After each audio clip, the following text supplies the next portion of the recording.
So I matched with this guy on Hinge, and it says you should not go out with me if you are lactose intolerant, which so that means he's a no for me. Yeah. Okay. So it's very simple. Simple. Hey, Studio 108 community, welcome in. Glad you clicked here. Leah and I are going to chat about some things that have been on our mind lately. And yeah, you start, Leah. Well, I've been really diving into this concept of circadian health recently, and how we can work with our circadian rhythms to really improve hormonal issues, weight loss resistance, mood disorders, et cetera, et cetera. So, and as I've kind of dived more deeply into this, I've just become really passionate about it. And I think I've been sharing more and more with you. And then the other thing that I think we wanted to talk a little bit about today was there are these new weight loss drugs that are getting a bunch of attention. And I was kind of curious about those too. So I did a little bit of a research into them, and we're just gonna have a conversation today. I think primarily I wanted to talk about circadian health and what role that plays. Like this generational understanding that we have makes our conversations pretty rich, because I have got all the old school knowledge from having dug around into these topics years ago, and Leah's got such a fresh new lens that's much more integrated, much more interesting, and much more like there's an impactfulness at the way you're approaching these topics that that I think people will appreciate. But the intersection of mental health, sleep, and eating is like, that's really rich new ground. So she asked me, do I know what leptins are? And I said, leptins are in tomatoes, but no, she's talking about leptins, Leptin. So Leptin. Just leptin, no S. Leptin is a satiety hormone. It's a satiety hormone. Tell us more about it. Oh yeah. It's a satiety hormone, but it's, I mean, and it was just discovered in like 1994. So there's still more and more research coming out about it, but scientists think that it's really deeply related also to your endocrine system, your immune system, all of these other things. But the main, the main function is that it is a hormone that is in charge of how hungry you are throughout the day. So it kind of gauges and looks at like, what was my energy expenditure yesterday, and what was my food intake yesterday? What has my energy expenditure and food intake been? Therefore, how am I going to set the gauge for how hungry I will be the next day? And it's actually a satiety hormone. So leptin is when you have more leptin, you feel more satiated, you feel less hungry. Gotcha. When you have less leptin, you feel more hungry. So it is produced where? By the body? So it is produced inside your fat cells. So the more fat, really, the more fat you have on your body, the more leptin you have. So it's the more of that satiety hormone you have, theoretically you should think, or you should be less hungry. Yes. The less fat you have on your body, the less of that satiety hormone you have, theoretically you should be more hungry. Gotcha. Okay. So what happens long term when we kind of do the crash dieting or the restricting or the overeating? So it can cause something called leptin resistance, which is when, which is why a lot of people have a really hard time losing weight. It's not because they lack willpower or just aren't disciplined enough. It's that, their body has become resistant to the satiety hormone. So there's plenty of leptin, but they're not getting the signal. They're not getting this right. So there's a feeling of being hungry, even though there's all the time. Gotcha. And it's also really interrelated to, like, leptin is super interrelated to circadian rhythm. So essentially, every night around midnight, it docks to your hypothalamus, and that's when the hypothalamus gets the cue of like, how satisfied will I be the next day? So if the leptin doesn't get a chance to do this, if you're not getting good quality sleep, you're not going to feel satiated. So good quality sleep is so important in regulating your leptin levels and feeling satiated. So if you're working shifts or you have a newborn baby, like those times where your sleep is like disrupted for a period of Mhm. time, there can be some imbalance happening. There can be some imbalance, and frankly though, and this is where this then this other component of light comes in. Frankly, most of us are not getting good quality sleep because most of us are exposing ourselves to blue light, Phones, TVs late in the day. There's also even just having your electronics around you radiate this other type of electromagnetic frequency that your pituitary gland, you don't see it with your eyes, but your pituitary gland picks it up, and that stops your pituitary gland from producing as much melatonin. So the blue light impacts your ability to produce the melatonin. It actually does the opposite. Blue light triggers cortisol response. Being around electronics and screens trigger cortisol response. So all of these things also play a role in your ability to actually access that deep sleep that is required, that our bodies need. I just like it's like flashing in my mind. Dysregulation. There's like so much dysregulation.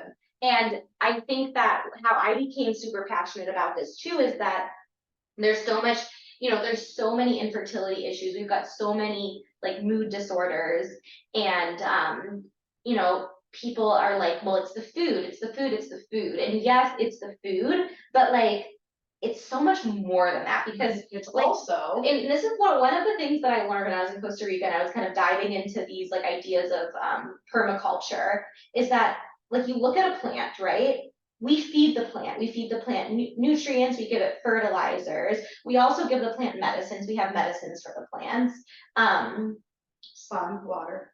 Okay, we've got sun and water. So humans, we are also living creatures. So why are we just focusing on the food and what we're eating when we should also be focusing on sunlight and water, how much sleep we're getting? Like it's so much bigger of a conversation than just the food. Does that make sense? Absolutely. Yeah. Absolutely. And I think that's empowering, because the food can be hard to get a handle on. It can be so, but pick something you can get a handle on, like. Well, and the food can be hard to get a handle on, but if you're like, I want to lose weight, and so I'm just going to focus on the food to get there, you're really doing yourself a great disservice, because you're not actually, first of all, that's not like a holistic perspective. You're not viewing yourself as this, this living creature that has all these other needs. You're compartmentalizing. Yeah, it's too narrow of a lens. And then also, you can be in a calorie deficit, but if you're not sleeping well, if your hormones are out of whack, if your cortisol stress hormone is elevated, like your body's not gonna want to release weight. So it becomes a moot point. So I truly believe, and granted, like, I don't know, like definitely, like it's important to focus on getting whole foods and real foods, but really starting from figuring out and improving your circadian health, I think is a really good place to start, that has nothing to do with food. Right. And one of the ways you do that is by exposing yourself to the different spectrums of UVA, UVB light throughout the day. So getting outside. So ideally, like what's supposed to happen, right, is that after that, like, so 12 p.m. to 2 a.m. hibernation period, right after that period, your body starts to increase cortisol, right? Because cortisol is like the wake up and let's go hormone. So your body starts to increase cortisol, which you don't want to happen all at once. You want it to be gradual, right? And historically, like this would happen with the sunrise. Yeah.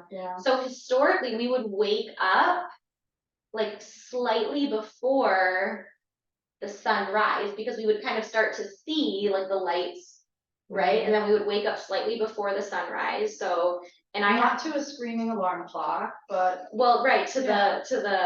and then you have this kind of natural raise of cortisol in the morning. You get out, you look at the sunrise, and there's this time, I think it's between like 10 and 30 degrees when the sun is when the sun is lifting up in the sky, where there's a lot of UVA light in particular. And what happens during this time is your eyes see this light, it's absorbed by your skin, and your body starts to synthesize this light to make serotonin, Oh, feel good. dopamine. Yeah, be motivated. Be motivated. And then also with serotonin recycles in the end of the day into melatonin. Oh. So actually gazing and being outside during those really early sunrise hours helps your body then have melatonin for later in the day. Interesting. So, well, Leah, if you need to be outside at this particular early morning hour, you're welcome to sleep at my house and take a seat out. I know. Because I actually, she's been with us about 1.5 years now, take her out around 6 a.m., which is about that time. And did you wake up at that time naturally? Without an alarm? Yeah, actually you do. I do. Okay, yeah, fair. I do. Do you feel well rested? Sometimes yes, and sometimes no. I'll be honest. Sometimes I do, and sometimes I don't. So then we'll continue going throughout the day. Okay. Then at the middle of the day, that's when the UV or the UVB light is the strongest, the most direct sunlight, and that's a really good time to go outside. We can synthesize sun into vitamin D. Okay. Then towards the end of the day, if you go outside and you actually watch the sun set and you're outside when the sun is setting, naturally your cortisol levels will start to decline, which means, and your melatonin levels are going to start to go up. All that serotonin that you got from being in the sun early in the day is going to synthesize into melatonin. Okay. Which is going to help you down. Which is going to help you downregulate to sleep. And it's going to help you so that when you actually get to that 12 p.m. time, your body's in a deep enough state of sleep that the leptin is actually able to dock to your hypothalamus and actually able to provide some of that like hunger hunger suppressing, satiating hormone benefits for the next day. But what happens is we don't do that. We look at blue light, which increases our cortisol, so no way that we're going to actually be able to get into those deeper levels of sleep. Oh man, so even if you kind of think you sleep okay, you probably don't sleep optimally. There's probably don't sleep better optimally sleep for you, and you don't even know it. And we also eat sugar and carbs too late at night, and insulin competes with leptin. So if your insulin levels are really high throughout the night, your leptin's not going to be able to dock to the hypothalamus. So again, stopping eating like 2 to 3 hours before you go to bed, and really trying to get in bed and be asleep by like 10 p.m. Like these are really good habits. And then in the morning, right? So in the morning, we have that peak of cortisol, like, an hour right after we wake up. That's when we want to be eating like 30 grams of protein.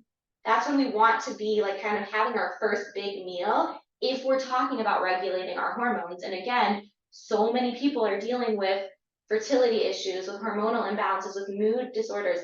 These are the things that I have found that have helped my mood, that have helped my hormones. Gotcha. Yeah. Gotcha.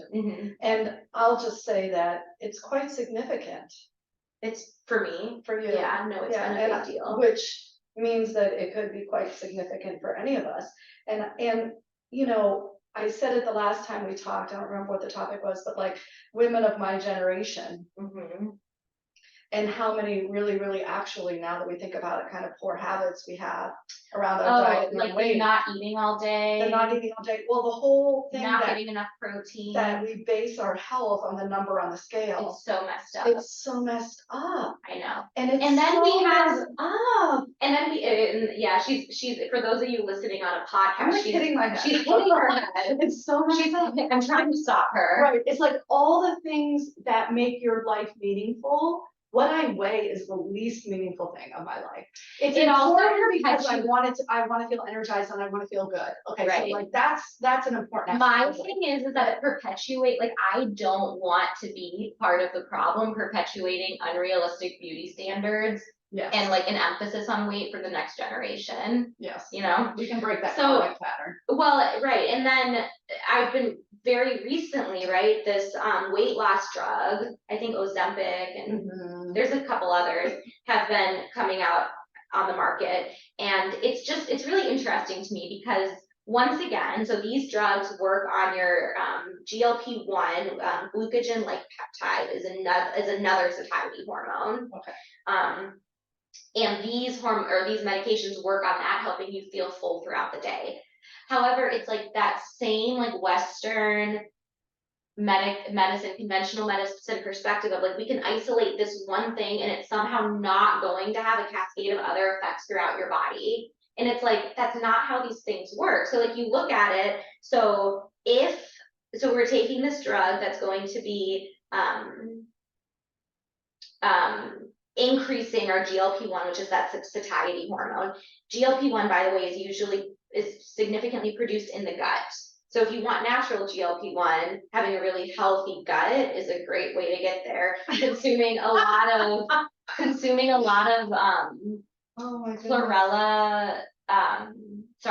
chlorophyll rich foods. Okay. Is a really good way to get there. So all those, and that's why there's so much research about how consuming like leafy greens with your meals, again, helps to keep your hunger and satiety in check. Like, because it naturally increases the GLP-1 that you actually need, rather than thinking that you're going to hack it. Well, so if you try, so then what happens though is, so again, all of these hormones, and it's your entire endocrine system, everything is connected, right? And your thyroid is part of that endocrine system. And what they've found, and I'm not sure if there's like, I know that there's some correlation or some risk of these drugs causing thyroid conditions or like thyroid cancer. And it's like, well, no wonder, because you're taking out this one, or you're focusing on this one single hormone that is so interconnected with the rest of your endocrine system and your metabolism. Of course your thyroid is going to be impacted by that. And there are like natural, ethical, hundreds of years old ways to increase your GLP-1, like eating more leafy greens.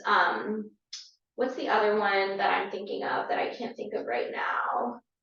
Leafy greens is a really good way to do it. And then you said chlorophyll rich. Yeah, chlorophyll rich foods. Even like, and if we live in a day and age where you can access chlorella and spirulina, which are these like superfoods essentially. They're also super, super high in protein. Which would be much more perhaps healthier ways to get that. Totally.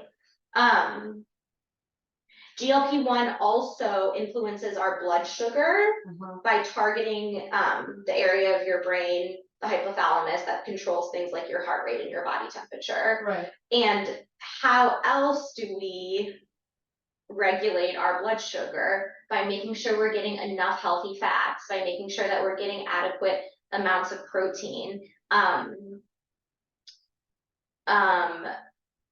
They've done studies that have shown, people have eaten the exact same diet, but one group replaced some of their dietary carbs with avocado versus the other group just didn't.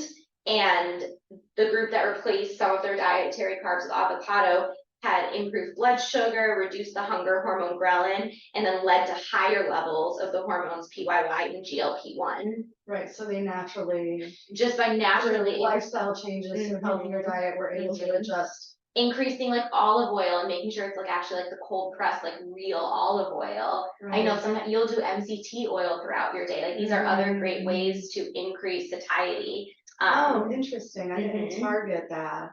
And another way of see, it's all interrelated. Yeah. Another way to manage and modulate that satiety hormone GLP-1 is through prebiotics. So there's one fiber called inulin that is shown to significantly increase GLP-1. And where do we find this inulin? We find it in artichokes and asparagus and garlics and leeks.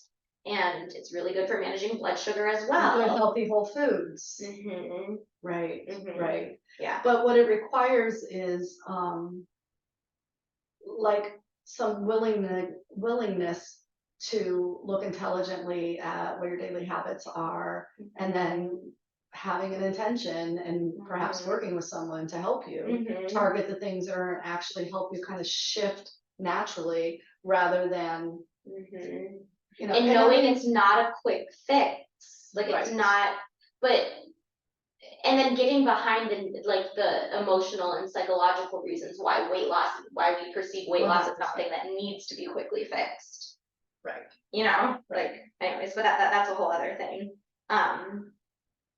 Interesting. Yeah, That's a lot of info. it's I'm a like, lot of whoa. information. Yeah, it's a lot of info, but I think that you really, I don't know that I harped on enough the importance of not exposing yourself to blue light, like throughout the day, or even throughout the day. even throughout the day. So like, Well, how when about you the look blue at glasses for the when you're so at the there's computer? not a ton of great efficacy that shows that they're like helpful. However, I think there's a lot of anecdotal evidence and I find them helpful. Yeah. So I like the blue light Glasses.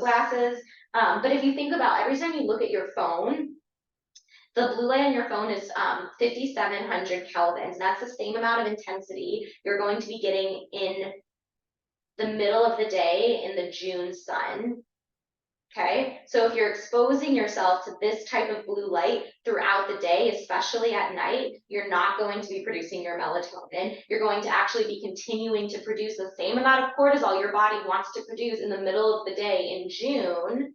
And then you're putting yourself at risk for all of these like diseases, for cancer, for obesity, for mood disorders, because melatonin is this master antioxidant that works to clear all this up at night. That can't happen. So that's why, like, there are literally studies that link artificial blue light to cancer, especially at night. But throughout the day, like, I keep my phone on red light as much as I can, unless I'm posting something on Instagram. That's actually, and it will be better for your dopamine. Interesting that we started this conversation with you checking your phone for the dating app. But just to tease you. Rude. Yeah, so that's a lot, but one thing I do appreciate is the conversation that takes a more integrated look at how all these different things affect each other within our ecosystem, our whole body system. We're literally plants. We need sun, water, community, medicine, good food. Like, we're literally plants. Yeah. And doing these practices, like exposing yourself to natural sunlight throughout the day, getting outside, grounding, putting your feet in the earth, and just like grounding yourself to the electromagnetic frequency of the earth. It's so healing. You know, it's funny. Yesterday I went into Target because I had some time, and I was like, I must have time hopped to when I was in high school, and like that's what I would do for self-care. Right. I would go to Target and like shop, and I went in there and I hate like. No offense. I felt like again. Well, no, yeah, offense to Target. Yeah, no, don't shop at Target. Whatever. No, don't buy local. Yeah. But I was like, I felt like an alien that used to bring me happiness. Yeah. It's well, good for you for noticing how far you've come and just. But I don't even know if I don't like I never sought out to be this way. I never wanted to be a hippie. In fact, I wanted to not be one. Like I wish I cared about like clothes and makeup and stuff. Oh my gosh. Like I didn't want to be this way. I did not choose this. Well, thank you, because what you bring through is really helpful for me and for a lot of people, and I appreciate you. So what are you going to do to decrease your blue light exposure at night and decrease your EMF exposure? I know that's such a tough one, Lee, because I do listen to my mantras all night long. Well, what about getting you and Bill some blue light blocking glasses? He won't wear them. I have some in my desk. Okay. I wear them when I'm on the computer sometimes. Not as often as I should. Stop eating 3 hours before bed. Definitely. I am guilty of that, especially when I teach late. And then what would it be like to eat 30 grams of protein an hour after you woke up? Today, I actually at 10 o'clock had a piece of leftover salmon. How big was it? How many ounces? It was like this big, and it was pretty thick. And that's a lot of protein for the early morning, so I get it. Here's what happens. Well, you're trying. But we all, because we used to be like, I mean, I never wanted to how much feel. bacon would that be? Because maybe Well, I bacon, just bacon's more of a fat. Like, I would Yeah. put bacon more as a fat. But I was raised to be like, don't eat all day because I want to feel like Yeah. not bloated. Yeah. And like that's what I would, and then it like tricked me to think that eating food earlier in the day causes bloating or GI distress, and really it doesn't. Probably more like not eating all day until the evening. Right. Actually, like having like a good portion meal and doing deep belly breathing, like it's amazing. It's amazing when you actually feel your body. Well, how this you won't feel be our better. last conversation, but let's. Oh, peace I could out for talk about today. this all day. Okay, Yeah. I'm done. Sorry. No, it's okay. I just. If you or anyone you know is interested in health coaching, I am really passionate about it, and I'm really passionate about working with people with patterns of emotional eating, trauma around food, or food related food behaviors that are perhaps linked to trauma. I have a background in behavioral health, so I'm Yeah. qualified somewhat. I know I mean, the state says I'm qualified, so if you're looking for that type of credential, I'm qualified. And I'll say what Leah helps me a lot with is just rethinking the cultural norms and the habits that perhaps don't serve me anymore. And as I'm coming like older and my body's a little less forgiving, it's been more and more important for me to talk to you, and I'm really grateful for that. So thank you, Leah, Rachelle, and thank you to our community. Like, follow, comment, do all those things. It helps because we have a lot of fun and we want to keep sharing with you. Bye. Bye.